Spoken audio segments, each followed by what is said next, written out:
take votes on any third. But you couldn't even move committee reports to be, or accept Mhm. committee reports. Mm.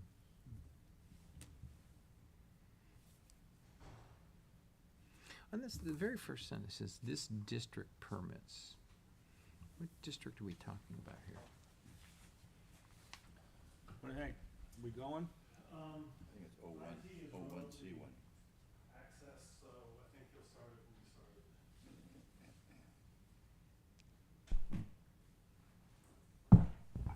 But we are, everything's set up for streaming.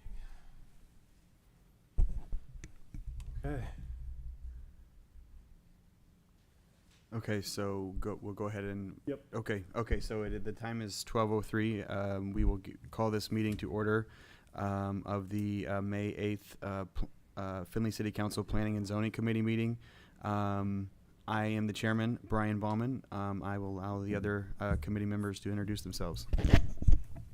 I'm Dennis Hellman. Grant Russell at large. Dan DeArmond, Ward 4. Jim Niemeyer, Ward 6.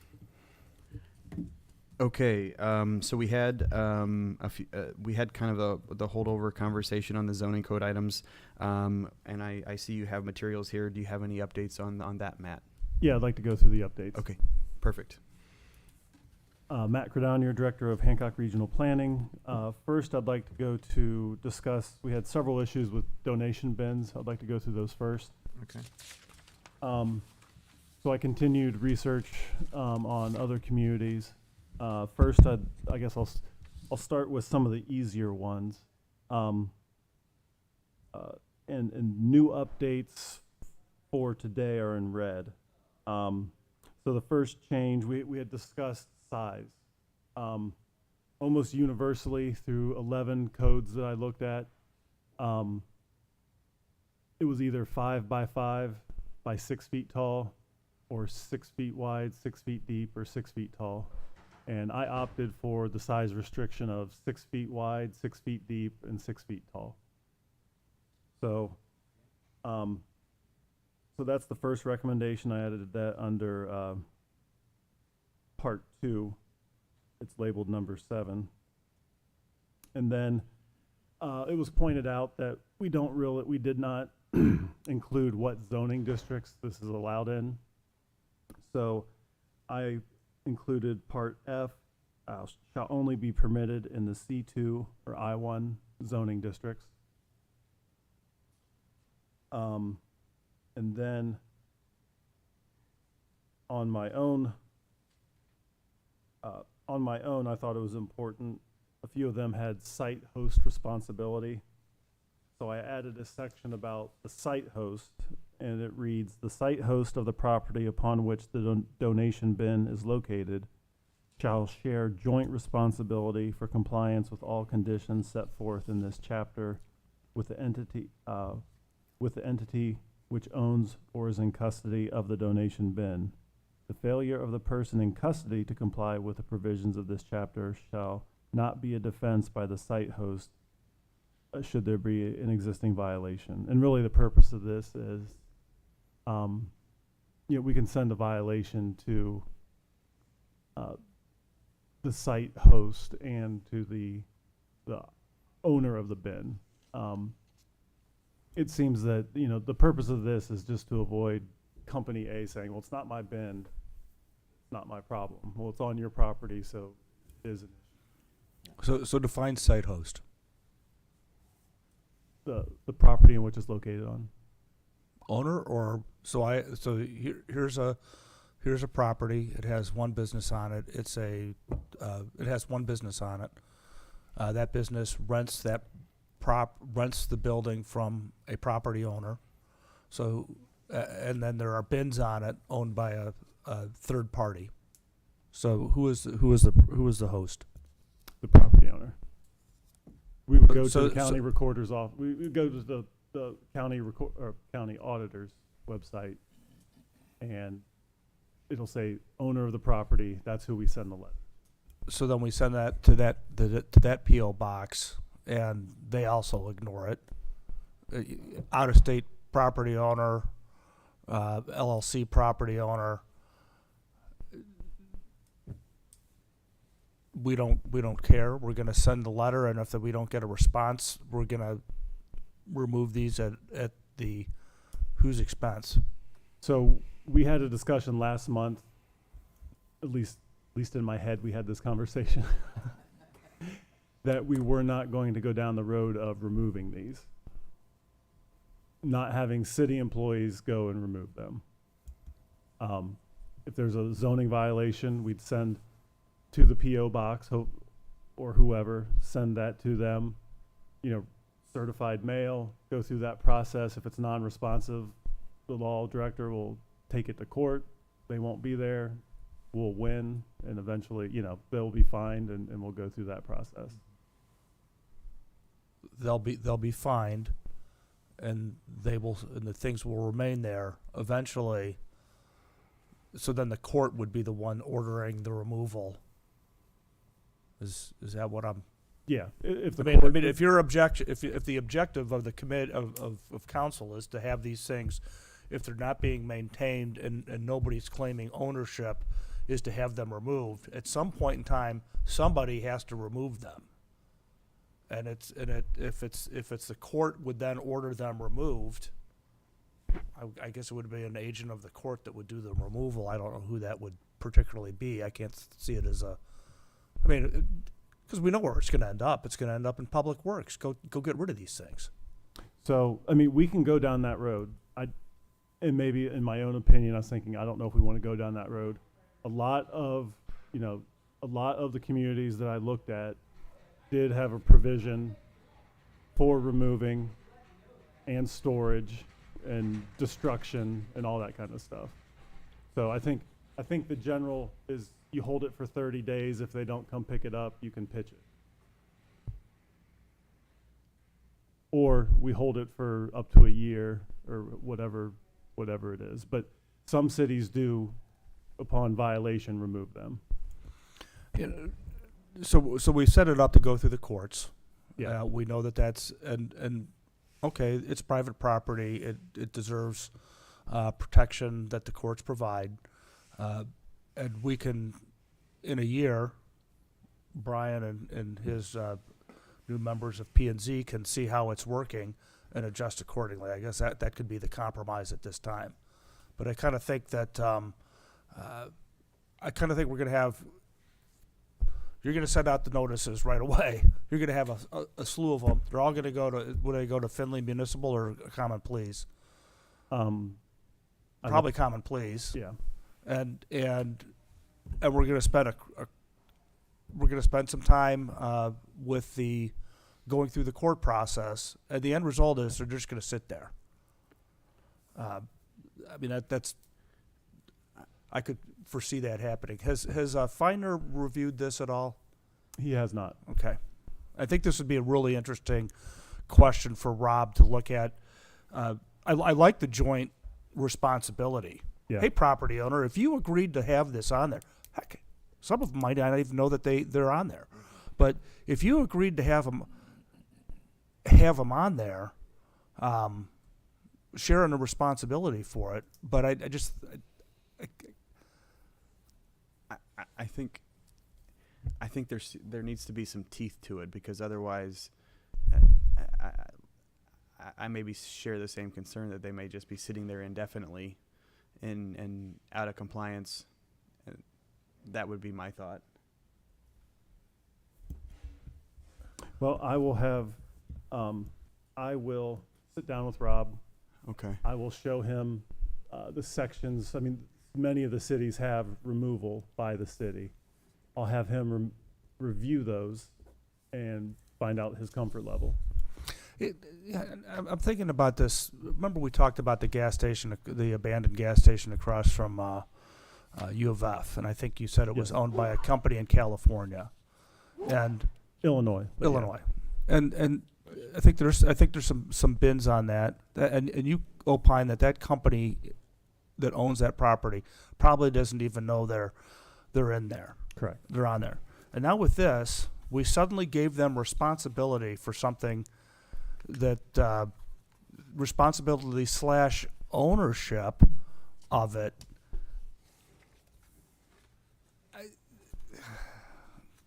for something that they're not particularly even aware of or inherited, and so now they get the ownership of this. If it's up to them to remove it, they now have the financial burden of removing something that they never put there in the first place.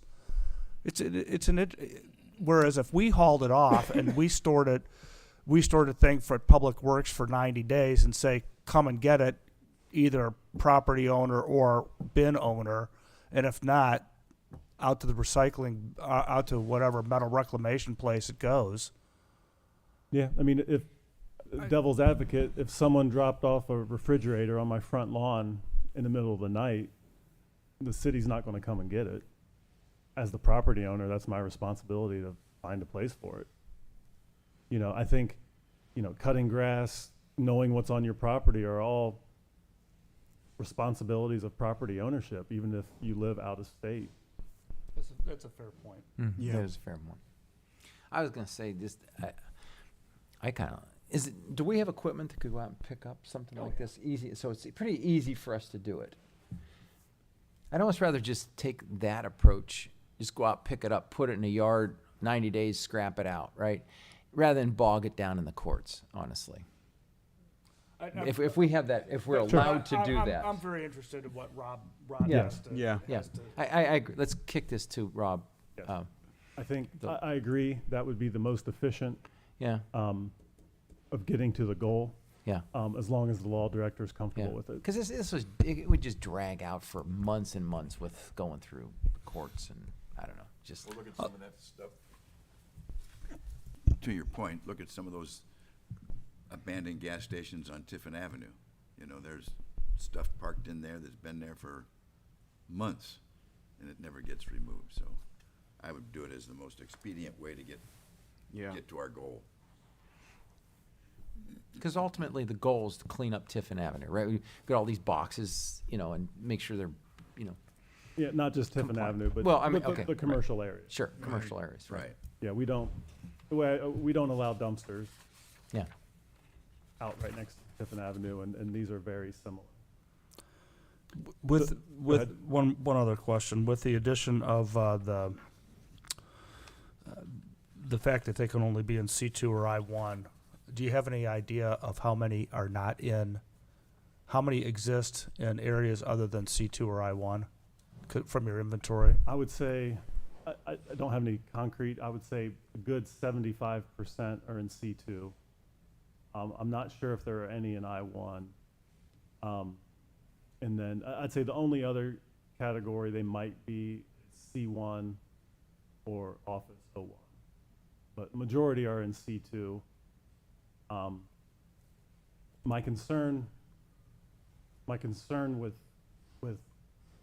I felt better with C2 and I1 after I wrote the next paragraph, and that's exemptions.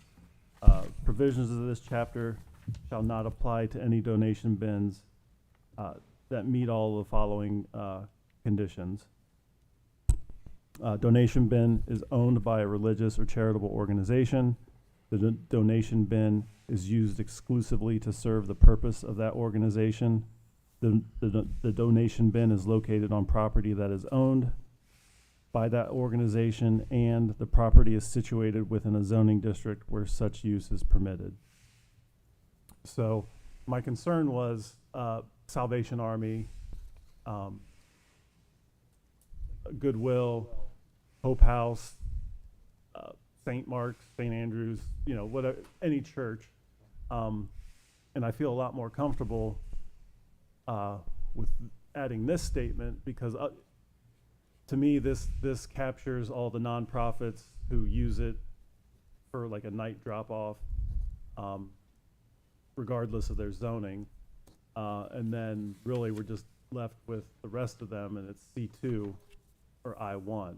Now, really, to me, the only debate is O1 or C1, and I opted on the more restrictive in that it's C2 is the proper place. Matt, I got a question. and I understand where you're going with this thing, but do we then give a pass to religious organizations and some of these others that you've mentioned here? Charitable organizations, to me, you know, if you've got a bin out there, you ought to be responsible for maintaining it, cleaning it, taking care of it, and you don't get a pass. Sure. Now, maybe I'm being a hard ass No, about it, That exact question is one that I've struggled with a little bit. I went this way, but I was also encouraged to go kind of the way you're looking at in terms of the second way, which I didn't list here, which I was also considering, was they get a pass, but not for the placement and maintenance. I kind of struggled on which way to go. So they get a pass on what On the size? So, really the zoning location. So you're a church and you're zoned R1 residential. You're permitted to have the drop boxes, provided they meet these 4 criteria. Do you get a pass on the permit and the cost of the permit, the annual? No, they just can, they can. Well, How do you know that? It as doesn't- it's written now, yes. Yeah, that's what I'm saying, right, Grant? I mean, So, so as it's written right now, you get a Yeah. pass from everything in here. yeah, Where I struggle with that is I don't want to give them a pass on the location, right, like the size, location, maintenance. right. How do you feel about giving them the pass on the, having a permit and paying the permit fee? I would tend towards not requiring the permit fee. Because they're a nonprofit.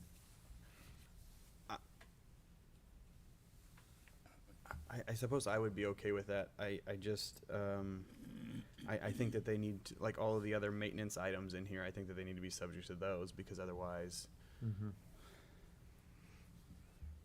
Yeah, because otherwise you Yeah. have nothing. Right. yeah. Okay, so we want the zoning to apply, we want them, yeah, the site standards, and then the container maintenance standards to apply. For the exemptions, what does the fourth exemption mean?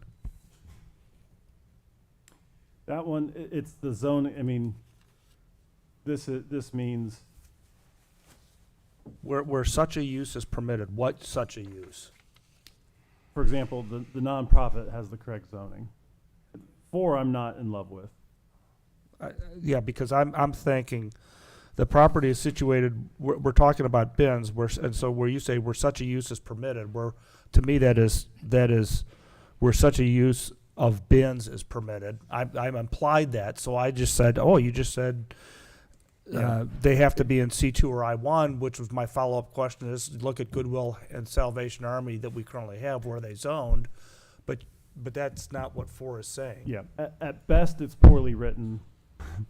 Or it's not, when I first read it, I took the same, and then I reread it and read it again, and then I took it as the zoning for Salvation Army or Goodwill, that their use is correct. But to me, that's not pertinent to the question at hand. So I'm That's another Rob. yeah, view. I think that, I'll discuss it with Rob, but I think that 4 should be taken out. Yeah, I'm not sure what it's saying. Yeah, I'm not sure what it's Yeah. trying to say. So this means that a private business whose job is, whose business model is to sell used clothing, for example, and I think there's one out on Tiffin, they cannot put a bin up on their property, whether they own or rent, the only difference between them and Goodwill is that they are a for-profit and not They a still church. can. No, this says it can't. Well, yeah, they can. They're subject to this code, though. Okay. So they have. So they couldn't be in C1, for example, and do it. Now, if the clothing store, if the the reused clothing stores C1, as this is written, they could not. Okay. But Matt's used clothing, I can have, as this is written, I can have 2 bins not to exceed 6 feet by 6 feet by 6 feet, As long as you're, and they have to be stored within, Yep. by the building. And your store has to be in C2 or I1. Yes. Got it. I was thinking about if you were in a strip mall plaza kind of thing. Is there a Plato's Closet or something out by Dave's it's Running? C2. Okay, but I was just thinking. I mean, you're in the strip mall, so this restriction they can't have it in front of the building. So like now you're in the mall, you're in the behind their your Behind containers or behind side. behind the plaza, and I don't even know if there's even access roads back there. Are there? I don't even. There have to be. Yes, And sir. Okay. there's always access Is there? behind the Okay. building.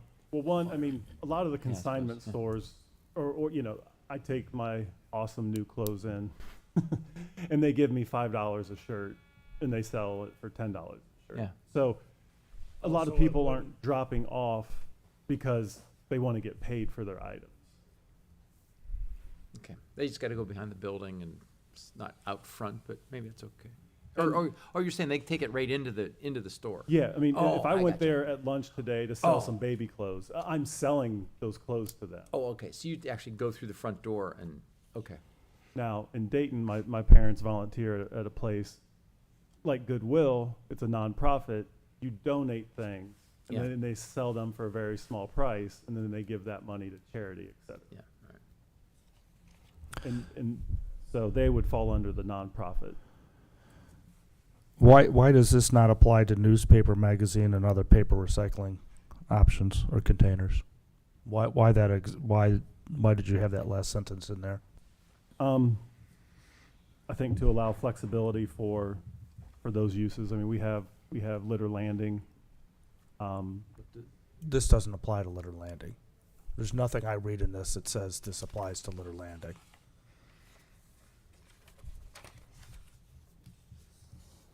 Donation bins. Yeah. I mean, I think it's just for clarification that this does not apply to these things. I think, so we're okay if people set up a newspaper donation bin. Is that the exemption doesn't apply to those, or the whole that you say the whole chapter? So we can put bins anywhere on Tiffin Avenue as long as they're recycling newspapers, magazines. Because honestly, if you told me all of a sudden I can no longer have my clothes bins, and I don't want to spend the $100 to take my bin away. I'm gonna paint it over and say paper recycling and leave it there. And we just said, hey, chapter doesn't apply to this. So now we have, and I'll abandon it that way.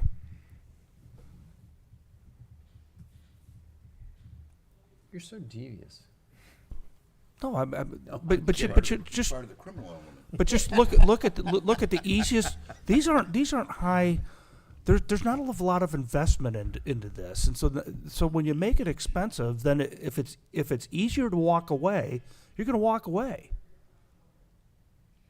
And this just made for it to be really easy to walk away. Paper recycling, I'm out. I'm going to go to another community. Bin's still there. Never emptied. Yeah, I mean, the bins have value. I mean, could that happen? Yes. Am I fine taking this out? Yes. I think that would I be don't my think it's, I preference. think they see value in their bin, and they would rather move it to a community where they can have it. Well, But- under the scenario I prefer is we just go confiscate it and scrap it out, get the scrap metal pricing. But you can't with that sentence in there because it's illegal use. Oh, yeah. All right. The only thing you would stop is if the schools even do newspaper drives anymore, or am I showing my age? I haven't, They do aluminum cans for sure. but Yeah. I don't know about. I was Oh, a yeah. young pup helping with the newspaper drives when I was a kid, but Well, you'd have to have newspapers to have a drive. yeah. But for sure, aluminum cans they do.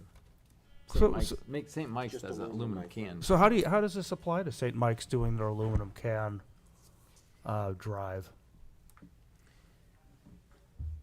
I don't know that they have a bin. They don't have a bin. I think they have a truck, and you on a certain weekend, and it's kind of a Oh, okay. save them up, and then I don't think they have a permanent bin. I mean, I'm fine removing it. I'm somewhat indifferent. I think it was a little bit more for clarification. Do I think Grant's scenario's going to happen? No. Could it happen? Yes. And is that worth the clarification? I'm leaning towards no. Or just change, you could just change it to commercial recycling centers. Well, I mean, we do address recycling in other ways. So Yeah. I'm more apt to take it out, and if we have issues pop up, we'll discuss and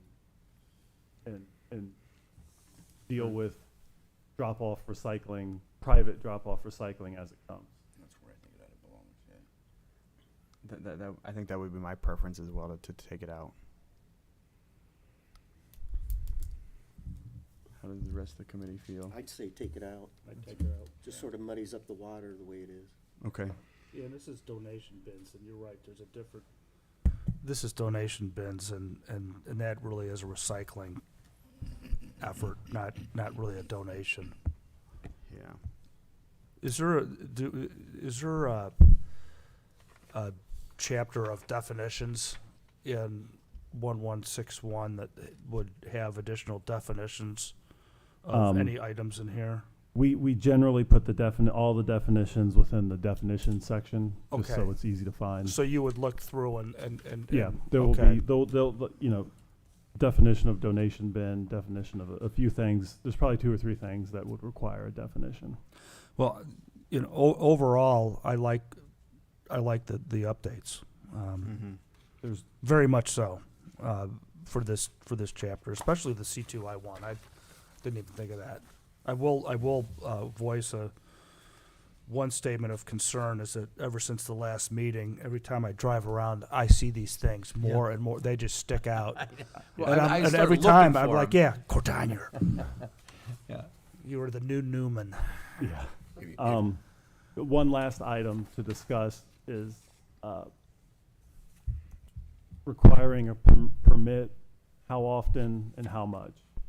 Of the 11 codes that I downloaded, I think at least 10 of them, well, at least 9 of them require a yearly permit. Yearly, wow.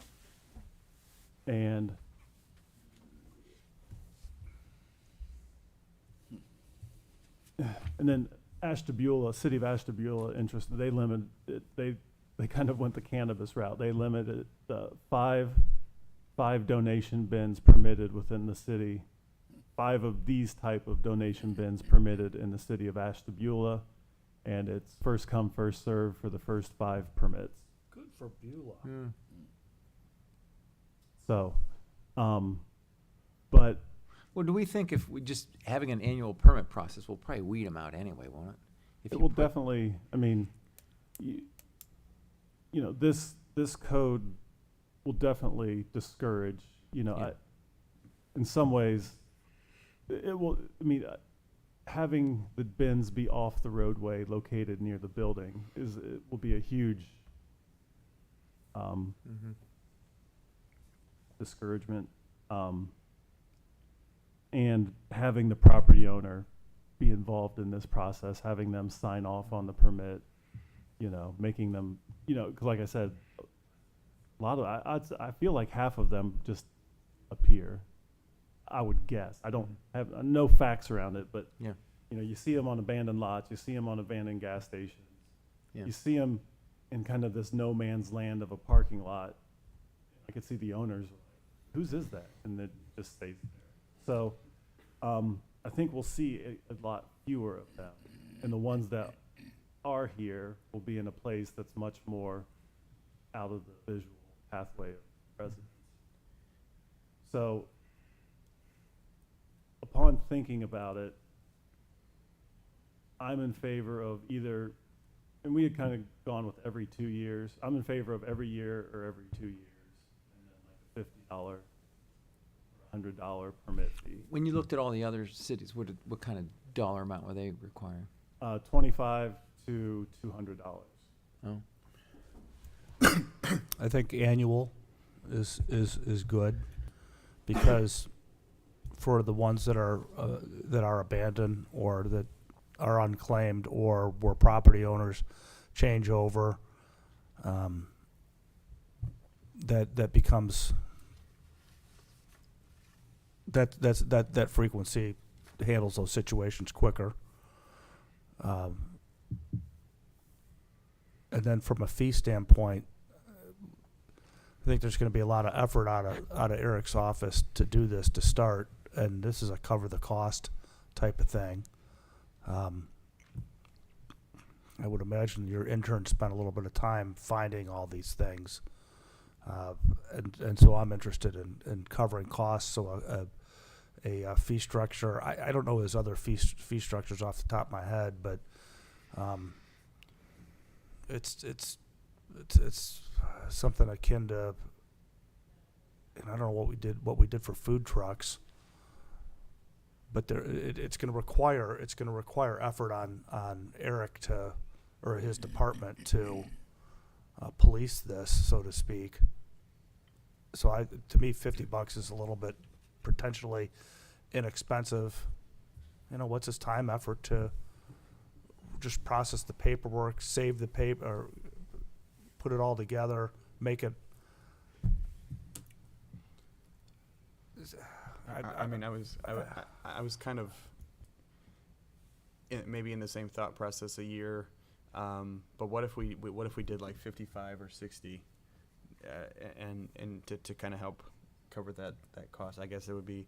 My thoughts were either 100, 150, or 200. Okay, so we're thinking too low. Okay. Yeah, I'm at 100 minimum. yeah. Okay. I'm at 100 Okay. minimum too. I'm thinking $100. But That I'd makes be more interested sense. to hear what Do it for a year. I'm interested to hear what Eric would think on fee structure, and that's in line with his other fees. I will have a conversation with Eric and get his. Yeah, let's just float that as a tentative. I'll ask him what $100. what he thinks his Okay. time and energy, staff time. This is going to entail driving out, and then taking an inventory, matching the inventory to a parcel on the auditor's website, and then sending a letter out to the parcel owner address. Do they respond? Do they not respond?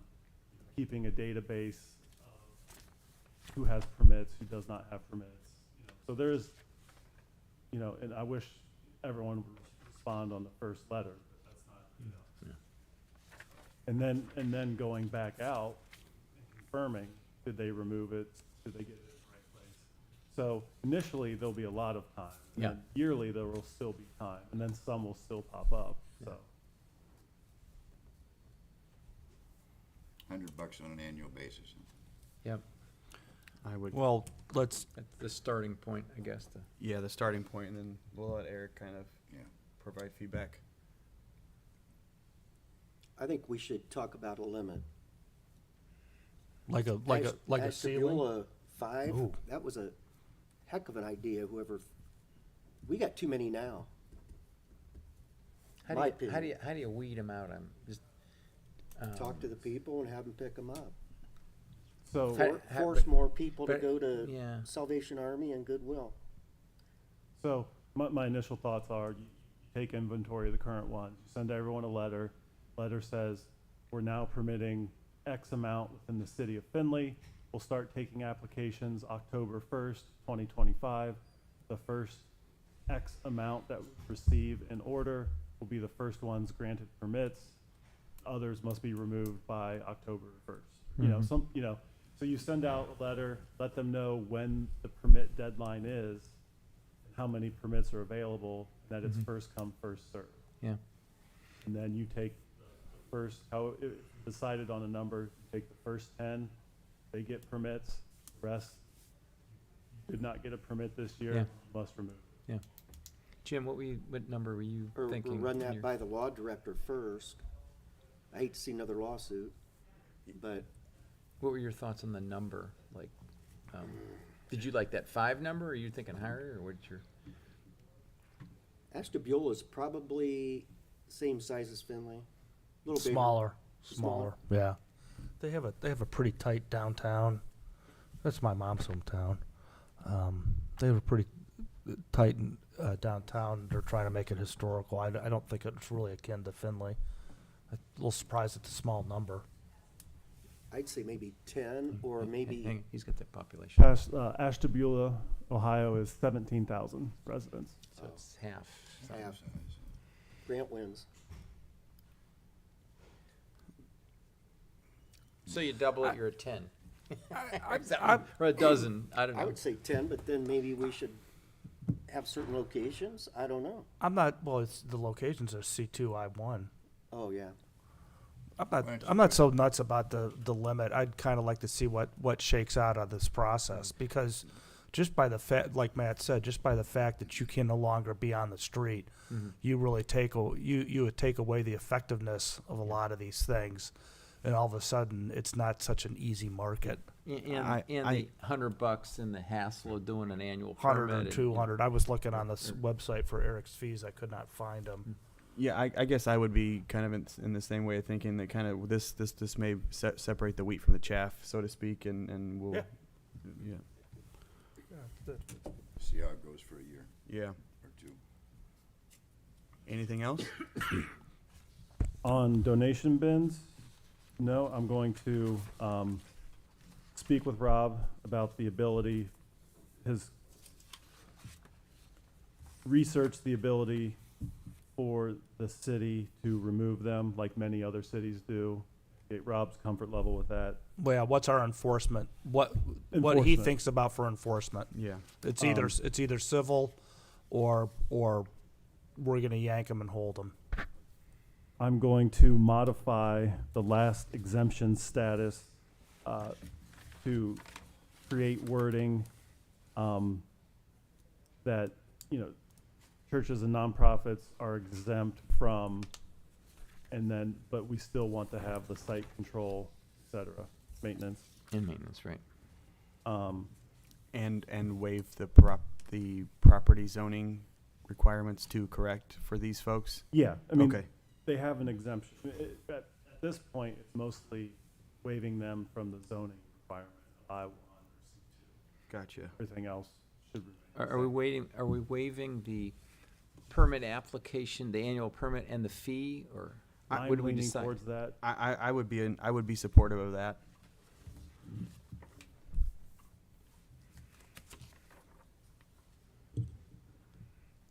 I would be too, I guess. Does the religious exemption also say exempt them from? I mean, previously it was kind of the whole chapter. Now we're kind of stepping back. Does it exempt them from location? I'm just thinking of St. Mark's, Mike's, Paul's, Andrews across the street. Where's the back of that building? On the alley? I mean, if you put that location requirement on it, could they be in the annex? Could it be in the annex next to it? I have to there are provisions for there are some properties that do not have rear yards. So, Not probably not in C2 or I1.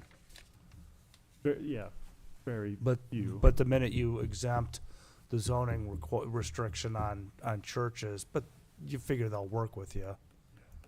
I'd say we'd work with them on the location, or BZA would be their route.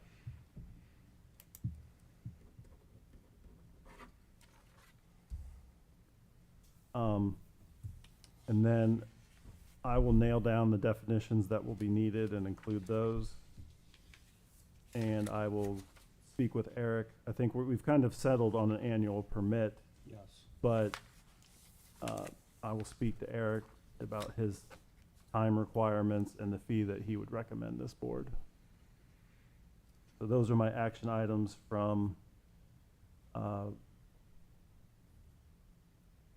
donation bins.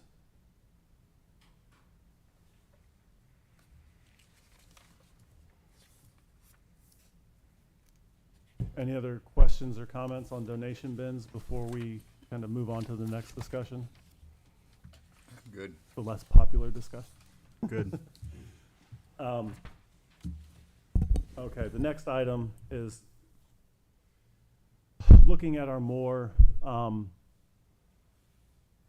guess, items that we get feedback on, you know, why another gas station, et cetera, why another pawn shop, not so much that, why are we getting another dollar store, oil change facility, et cetera. So at the last meeting, we had some discussion. We had kind of pretty much removed pawn shops from this discussion. We'll leave them as a permitted use in the C2 district.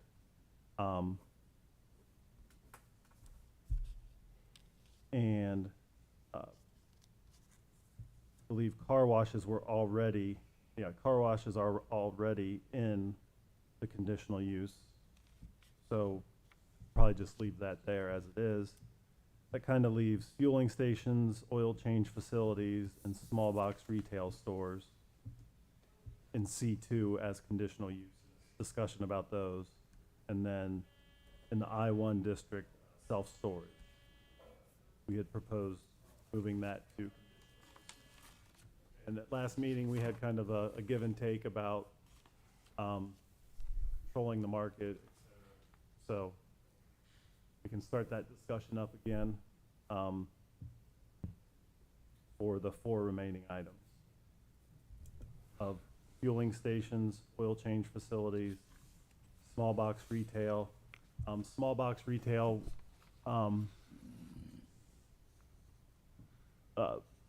has been addressed in the C1 district. That was a question last meeting. It was removed as a permitted use. What was that again? Matt? What was Small box retail, Okay, small box retail. Gotcha. also known as like your thrift dollar stores. Yeah. Dollar General, whatever. Okay. And then, so yeah, I guess we'll continue the discussion on those 4 items. So let me ask about the 5th item. This came up in a quick conversation. Yeah. Why is funeral services a conditional use? Is that because of crematoriums?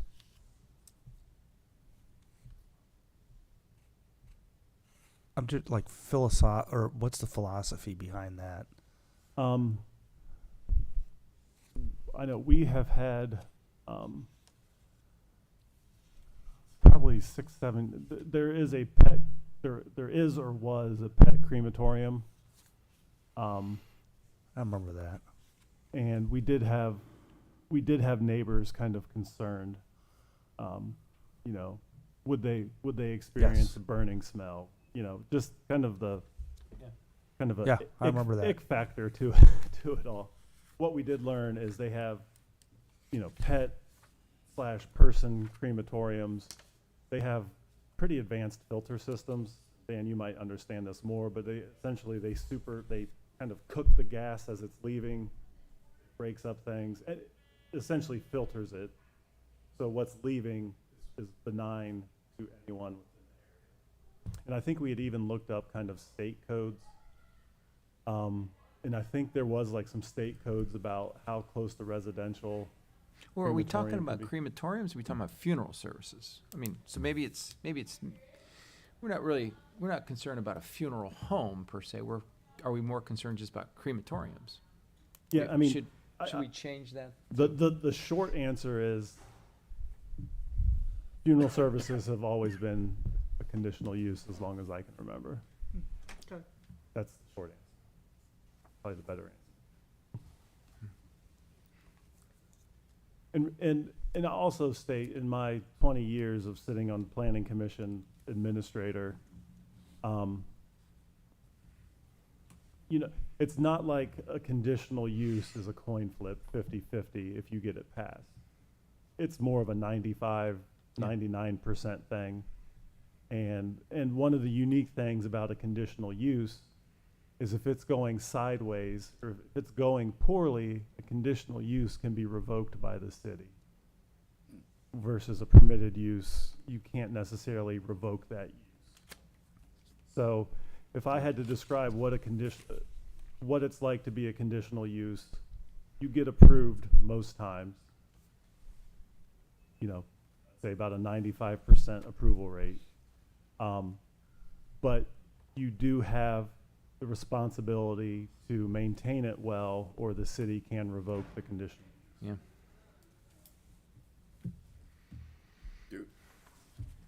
Back to the part of that discussion, did we want to separate crematoriums and put that in as a separate issue? Have they become a problem? No. I don't think so either. More my curiosity. We just let it go. I guess the funeral Don't service bring it up if it is isn't. broader, Yeah. so it's fine. Yeah. Anything else? So what's the next step with this topic, I guess? Are we, Well, I would say I would like a feeling from the board if we want to move forward with some of these proposed conditional uses.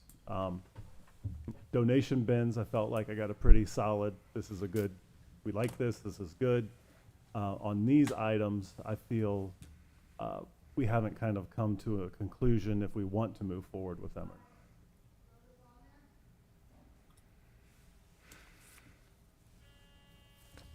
Open it up to the. so I guess it just gives us the ability to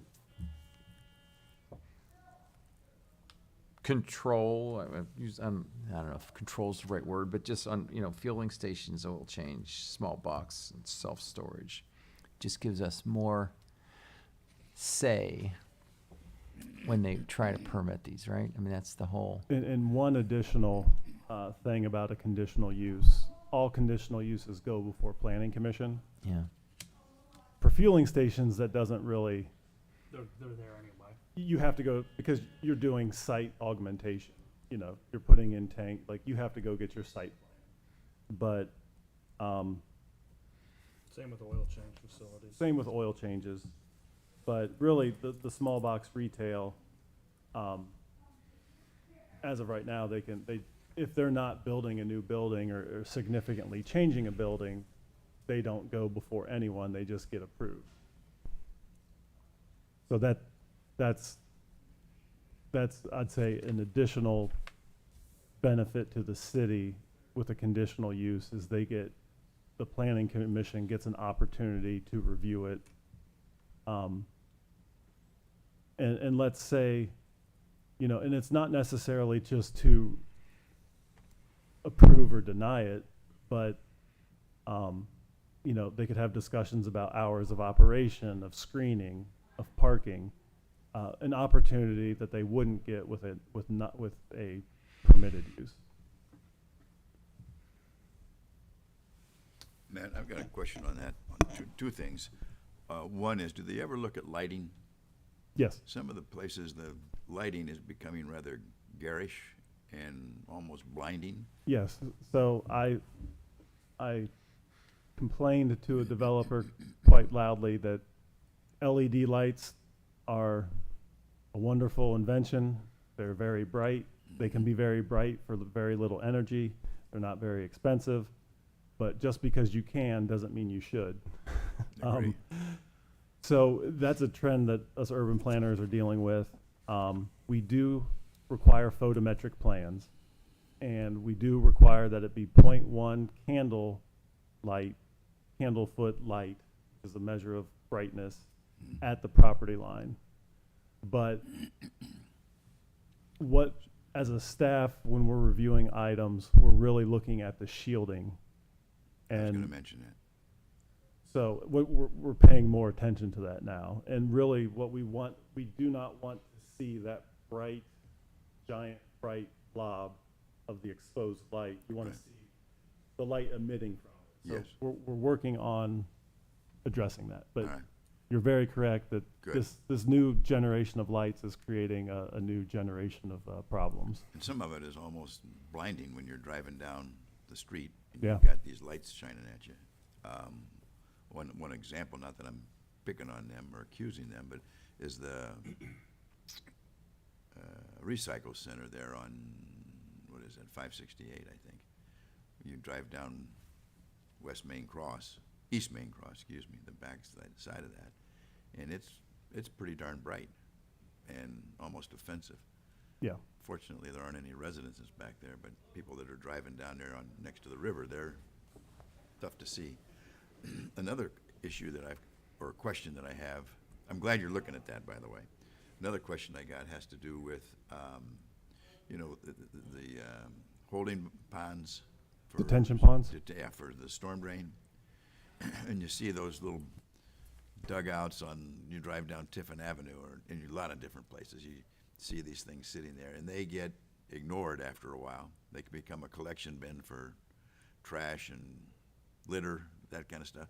They don't get mowed. They don't get maintained. They look like hell, to be blunt about it.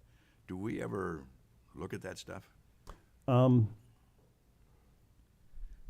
mean, they don't get mowed.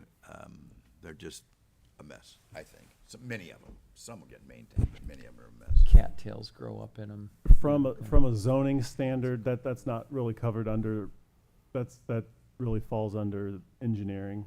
I can say, they're privately owned, which that leads to issues of, and we've seen it, subdivisions, their detention pond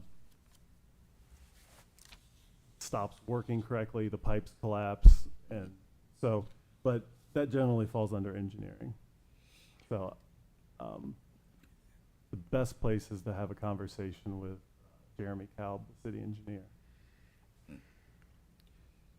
So, I guess I would say as a committee, are we okay with adding the fueling stations, oil change facilities, small box retail stores, and self-storage to the conditional use category?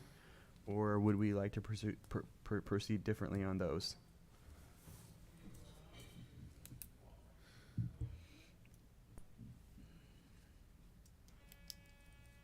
I suppose I would say I think that they're okay as it is right now. I don't know what the rest of the committee, but that would be maybe my feeling.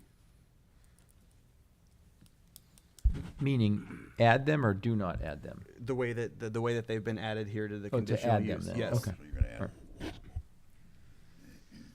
I don't necessarily see any glaring. I've got another question that might help me feel better about this. Are the oil change facilities, those places, are those an issue? There was some frustration. We had 2 new oil change facilities on Trenton Avenue, and there was some frustration there about that. Is that abutting property owners? From whom? From whom? The city administration.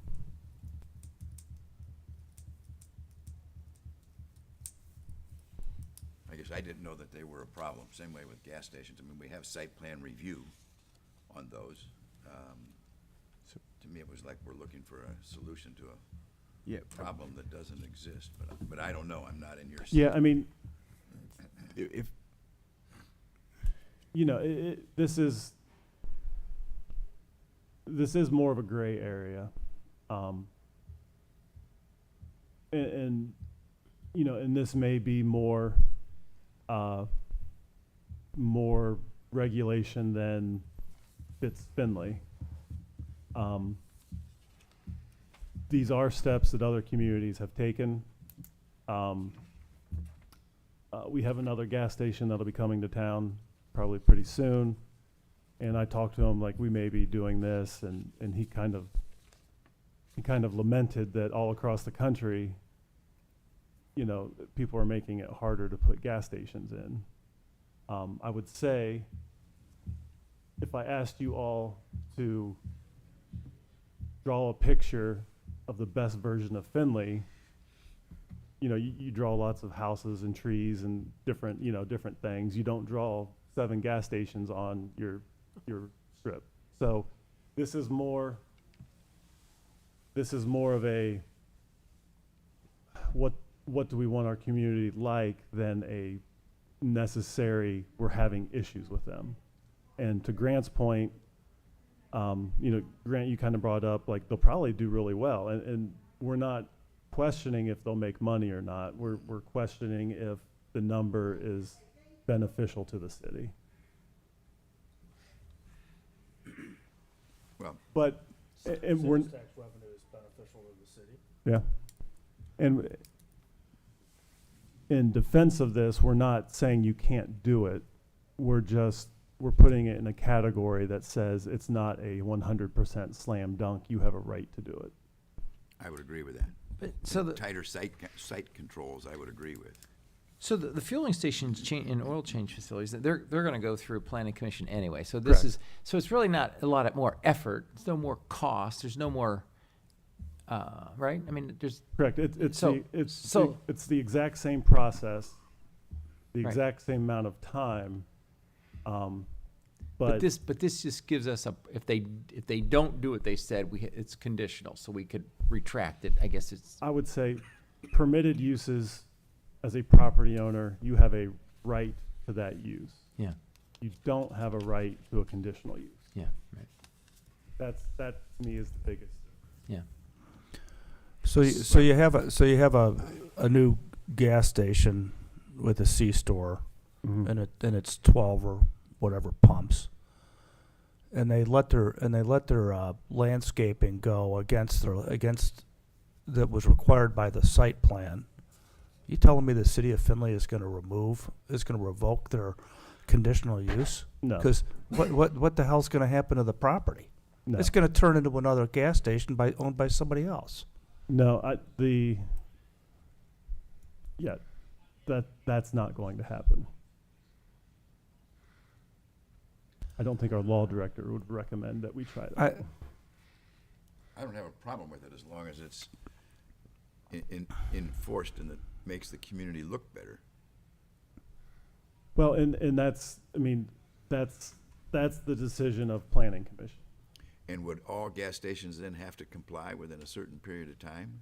No, this This is is just for new ones. it's just at the time of establishment, do you have a right to it, or does the city have some say in it beyond what their code says?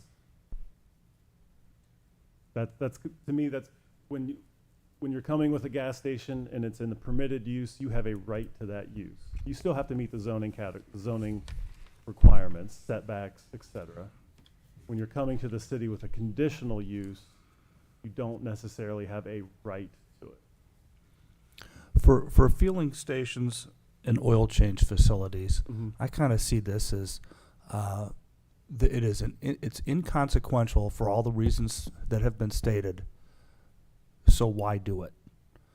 And the other flip side of this argument is it's inconsequential, so let's do it anyway. The libertarian side of me says, why do it? Don't do it. But I think I would probably lose that argument with the rest of council.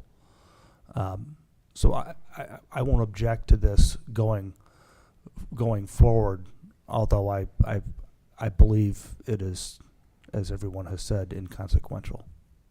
So I will rephrase what you said to a way that I like it.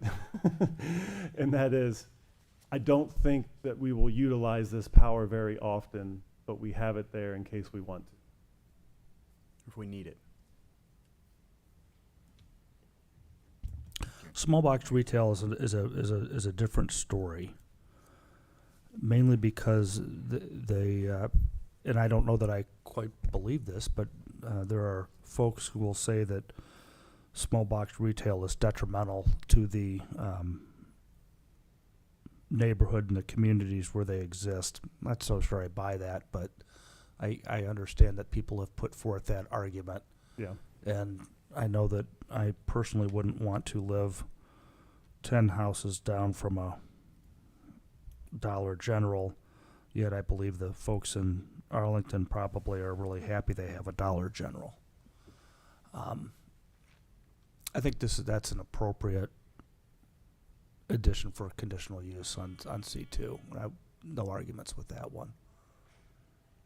Mainly just because of the additional concern on them. It doesn't hurt to have it go through a process. And if you wanted to revoke the use, it's just a box. You can reuse the box for different purposes.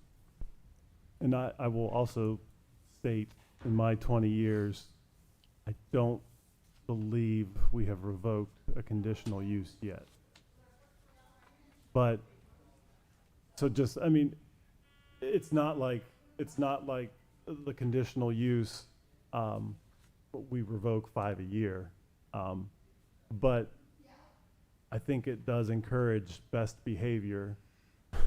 It does encourage, it's a little more encouragement to comply with the code, knowing that conditional use can be revisited and be reconsidered. I think at the most, we've had people not in compliance, we've had them come back to Planning Commission and kind of have a discussion about maintenance and screening and different items.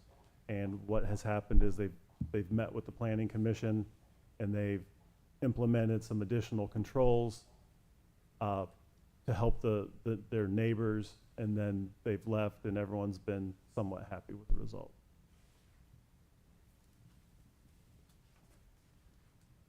Okay. Is that to say that the Dollar Tree on North Main Street, where all their landscaping died in the first year, has been brought back in front of the City Planning Commission and say, you have a landscape plan and dead bushes don't meet your landscape plan, so fix it? There is a provision in the code that about the first, I think, within the first year of planting, we do have a say. The city could make them replant. After the first year, there's no fallback on that.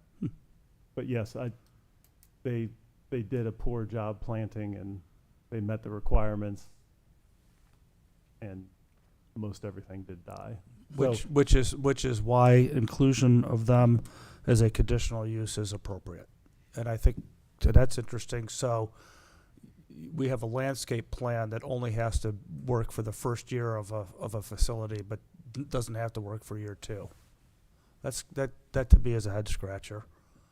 I mean, that's pretty common. I mean, you know, you take an extreme example of that, you know, you got approved 35 years ago, your conditional use, and one of your oak trees that you planted died. And, you know, is a city going to go back and say, hey, you have to replant that oak tree? I'm sure there's communities, I know there's communities with landscaping type requirements generally on the coasts, but it's not something that I see in the Midwest at all. The answer to that is that revoking the conditional use is a human process, and the people you would have on, I would imagine that would be city planning, would take into account that it's a 35-year-old tree. Sure. But if you are using landscaping to provide screening from residential, and all of a sudden it all dies, and the residential has unobstructed view into undesirable business activity, or loading docks, whatever it is, you don't have a leg to stand on to say, well, this was part of your site plan, was this screening. You got to maintain your screening. Yeah. And towards the human part of that, if that happened right now today, we would write them a letter and say, hey, you know, the screening that you provided has died. We've had complaints, you know, please consider replanting that. And we'd hope that they would want to be good neighbors and do so. Remove the time limit or the time restriction, and they might be more apt to be good neighbors. I will do some Didn't expect it to go that direction, did you? I did not. I will do some research into other communities' landscaping longevity requirements. What do you need for a motion? I was gonna say, So- Well, we're gonna continue discussions, correct? Because he has some items to bring back to us, correct? I don't think we have it on, I don't think there's any more items to come back for on C2. I think there's agreement here that what is presented in this document for 1135.02 and .03 and the I-1 is fine. Might not like it the most, but I wouldn't stop it from going forward. I do think we'd want all these to go forward at the same time, and he does need to come back. There is some more work to be done on donation bins. So how about in June, I'll bring back what should be kind of a final draft for you guys to consider. Yeah, but Okay. it wouldn't hurt to float the rough draft or have the conversation with either the chairman or the more verbose members of this committee prior to that, so you can get some quick feedback versus us doing it once a month. It Yep. would be nice to have this done during this year. Yep. I will send, I will get the draft done and sent out in the next week or so. Okay. And then for the committee, if he sends a draft out, just reply specifically to Matt versus a reply / all, to be respectful of open meeting laws. Well, and it will still be coming back for, yes. I mean, Yeah. just to be clear, no action will be taken via email. All the changes will be presented at the next meeting, Right. discussed, voted. So when we continue discussions, and we will float, and we will provide a rough draft of changes made to, Law director for review.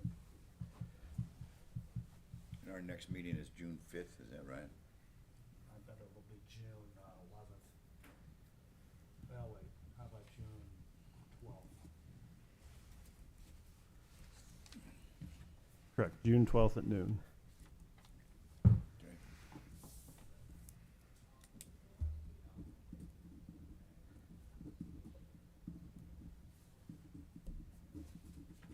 I see that now, yes. I agree.